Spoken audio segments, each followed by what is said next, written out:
meron tayong panibagong update regarding a severe tropical storm Opong with international name na Bualoy. As of 1 in the afternoon ay namataan po ang sentro ng bagyo, 300 kilometers na lamang po sa may silangan ng Giwan, Eastern Samar. Nananatili at 110 kilometers per hour malapit sa kanyang gitna at may pagbugso hanggang 135 kilometers per hour. At may kabagalan po sa ngayon, moving westward or pakanluran sa bilis lamang na 15 kilometers per hour.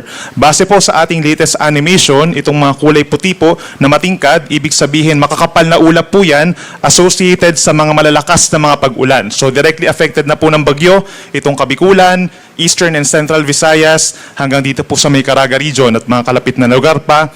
Kaya magbantay na po sa mga possible mga advisories at mga heavy rainfall warnings natin sa mga susunod na oras. Isa pang kapansin-pansin po regarding dito sa bagyo, partly exposed po yung kanyang center, yung kanyang sirkulasyon. Nakikita po natin dito sa may kanang bahagi. At nauna, yung kanyang kaulapan, so tinatawag natin to na sheared, kumbaga advance yung mga pag-ulan, yung epekto ng malalakas na ulan. Kaya make sure po na lagi tayong updated nga sa mga i-issue po natin ng mga heavy rainfall warnings and advisories this afternoon hanggang bukas po ng umaga. Samantala yung southwest monsoon or hanging habagat, in effect pa rin po at unti-unting pinalalakas nitong si Bagyong Opong po, nakaka-apekto ito sa western side ng ating bansa, sa may Mimaropa, western portion ng Visayas at ng Mindanao. At base rin sa ating latest satellite animation and sa ating analysis na rin po, hanggang sa mga unang araw po ng Oktubre, ay wala naman tayo nakikitang susunod pa dito kay Bagyong Opong.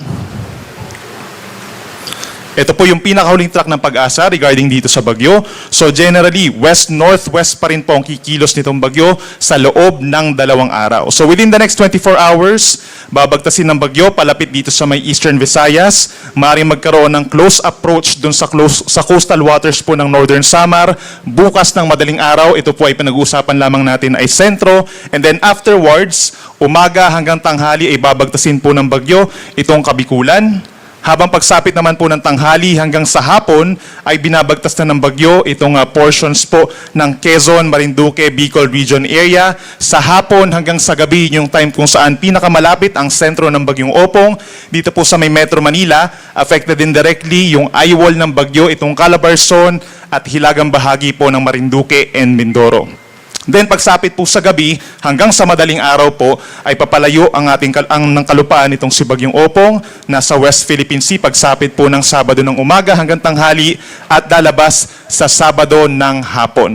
Again, please take note po yung ating lawak ng bagyo sa ngayon ay around 850 to 900 kilometers. Yung radius niya, 430 kilometers as of now. So from the center up to the outermost parts of the bagyo po, malawak po ito. So ibig sabihin, yung mga dadaanan ng bagyo, ito po yung magkakaroon ng mga greatest impacts in terms of ulan at hangin, the eye and the eye wall, habang yung paligid pa ng bagyo, affected din po ang malaking bahagi ng Caraga region, ang malaking bahagi rin po ng Visayas, dito rin po sa may Palawan kahit medyo malayo dun sa sentro ng Bagyong Opong, at sa kabilang banda naman po yung northern portion ng Central Luzon, timog na bahagi po ng Cagayan Valley, Cordillera, and Ilocos region, affected din po ng outer rain bands nitong si Bagyong Opong. We also have to consider po yung cone of probability. Ito yung area kung saan posibleng bumaba ng bahagya o umakyat ng bahagya pa yung sentro ng bagyong si Opong. So ibig sabihin po, yung Kabikulan talaga most likely maapektuhan po bukas ng umaga. Then sa hapon hanggang sa gabi, affected din po talaga itong hilagang bahagi ng Mimaropa, itong Calabarzon, Metro Manila, and dito rin sa may Southern Luzon. Hindi rin natin inaalis na lalapit yung eye wall dito sa may parting Bataan hanggang sa makalabas nga po ng West Philippine Sea sa hapon ng Sabado. Sa ngayon po, meron na tayong nakataas na tropical cyclone wind signal number 3, given po na ito ay severe tropical storm category sa ngayon.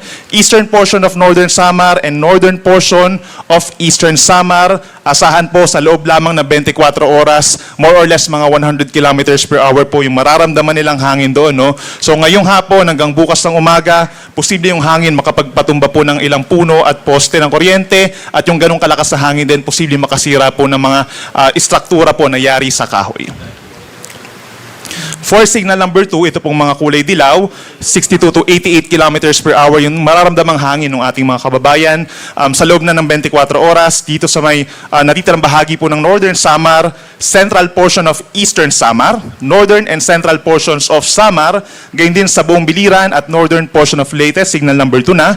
Maging dito sa malaking bahagi po ng Bicol Region, Camarines Norte, Camarines Sur, Catanduanes, Albay, Sorsogon at Masbate, signal number 2. At maging dito rin sa may southern portion of Quezon, down to the eastern portion of Marinduque and northeastern portion of Romblon, signal number 2 na sa ngayon. At ito naman pong signal number 1, itong maraming lugar po sa Luzon, Visayas and Mindanao na may kulay blue. Meron tayong signal number 1 sa natitirang bahagi ng Eastern Samar at ng Samar Province, natitirang bahagi ng Leyte, Southern Leyte, Northern Cebu, kabilang na po ang Bantayan and Camotes Island, signal number 1 sa ngayon. Hilagang bahagi ng Negros Occidental, Northern Iloilo, gayon din ang buong Aklan and Capiz at Northern Antique, signal number 1. Signal number 1 din po sa may Dinagat Islands at sa mga isla ng Siargao and Bukas Grande Islands. Meron din po tayong signal number 1 sa natitirang bahagi ng Quezon, Cavite, Laguna, Rizal and Batangas. Signal number 1 sa rest of Marinduque, rest of Romblon, Occidental Mindoro and Oriental Mindoro, as well as Calamian Group of Islands sa Palawan. Metro Manila sa ngayon po, signal number 1. Aurora, Nueva Ecija, Bulacan, Tarlac, and Pampanga, signal number 1 din po sa ngayon. And finally, signal number 1, nakataas pa rin po dito sa may Zambales, Bataan, central and southern portions of Isabela, Quirino, Nueva Vizcaya, southwestern portion ng Mountain Province, down to Ifugao, Benguet, hanggang dito po sa may southern portion of Ilocos Sur, La Union, and Pangasinan. So kapansin-pansin po, no, kaninang umaga maraming lugar dito sa Luzon and western parts of Visayas, naging maaraw naman or maliwalas ang panahon. No? So we're giving our public po yung ample time na mag-prepare po dun sa mga magiging mararanasan nila na malakas po na hangin. No? So kapag po meron tayong wind signal number 1, kapag tinaas po dun sa inyong lugar, binibigyan po namin kayo ng 1.5 araw po para paghandaan yung malakas na hangin at malakas na ulan. And possible po, dahil nga ito ay severe tropical storm and typhoon category, possible pa tayo magtaas po ng wind signal number 4 dito sa may Bicol Region and Samar provinces sa mga susunod po na mga issuances natin. Sa pagdaan ng bagyo, knowing po na ito ay magiging signal number or magiging severe tropical storm, possible pa rin na mas itaas pa natin yung signal number 3 sa may Southern Luzon, Metro Manila, and then some parts pa of Central Luzon po. Ngayon naman po, pagdating naman sa mga pag-ulan, sa susunod na 24 oras, aasahan na po yung matitinding ulan dito sa may silangang bahagi po ng ating bansa dahil doon sa mismong direktang epekto ng bagyong Opong.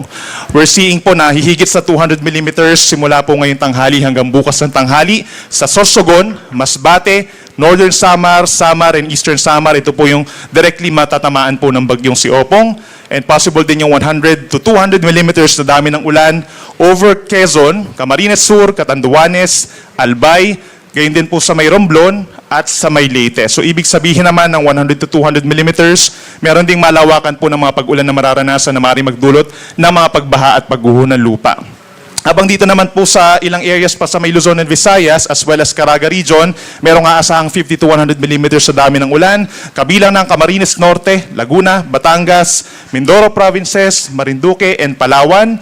Meron din sa buong Western Visayas, no, possible lang paminsan-minsang malakas na ulan, Negros Occidental, maging sa may Cebu, Bohol, Southern Leyte, Dinagat Islands, at Surigao del Norte. Possible din po yung localized na mga pagbaha. At ito naman po yung time bukas ng tanghali hanggang Sabado ng tanghali kung saan nandito na sa may pagitan po ng Mimaropa and Calabarzon ng bagyo hanggang sa makalabas po dito sa may West Philippine Sea.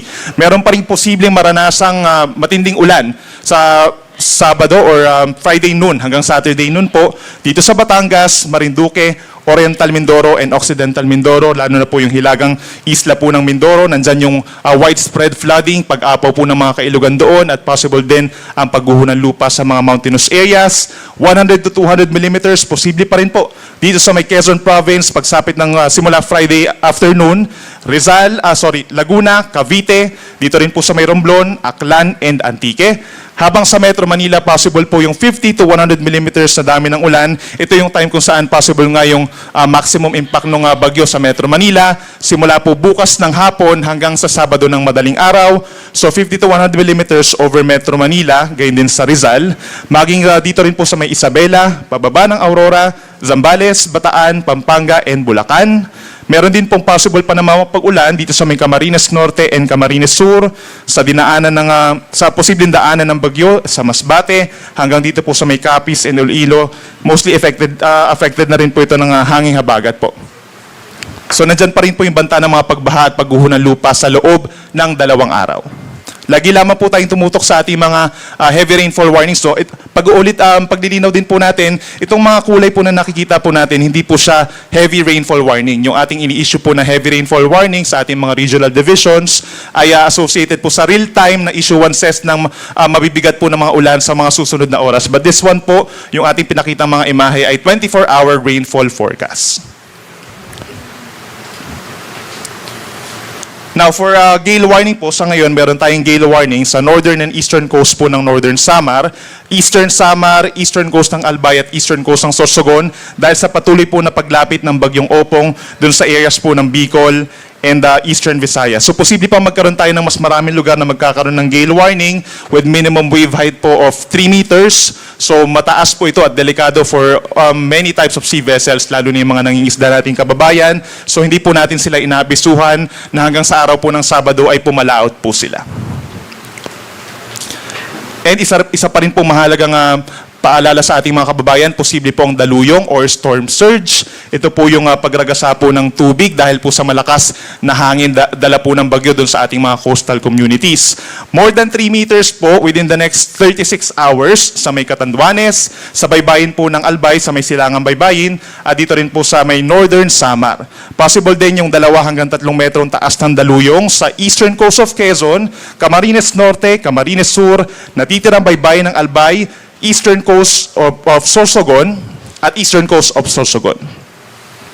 And finally, 1 to 2 meters po, posible pa rin po ang daluyong dito sa ilang pamparte po ng Luzon and Visayas, yung mga posible pa rin daanan po ng bagyong Opong sa may eastern Samar, Biliran, hilagang bahagi po ng Leyte, maging sa may Masbate, natitirang baybayin po ng Sorsogon, Marinduque, Romblon, Occidental and Oriental Mindoro, natitirang baybayin ng Quezon, hanggang dito po sa may western side, Cavite, Batangas, Metro Manila along Manila Bay, hanggang dito po sa may Bataan, Zambales, and southern coast of Aurora, possible po ang daluyong. At para naman po sa mga lakas ng hangin po na nararamdaman natin recently, associated po yung karamihan sa mga ito sa southwest monsoon. So for today, aasahan pa rin yung mga pagbugso sa may Ilocos Region, Batanes, Cagayan, Isabela, Zambales, Bataan, Palawan, buong Visayas, yung mga hindi po kasama sa wind signals, possible yung pabugso-bugsong hangin, gayon din sa malaking bahagi pa ng Mindanao, Zamboanga del Norte, Misamis Occidental and Oriental, Camiguin, Caraga Region, Davao del Sur, and Davao Oriental. And in the next 2 days pa po, possible pa rin yung mga pagbugso ng hangin dito sa ilang baybayin o ilang bahagi po ng Luzon, Visayas, and even Mindanao po.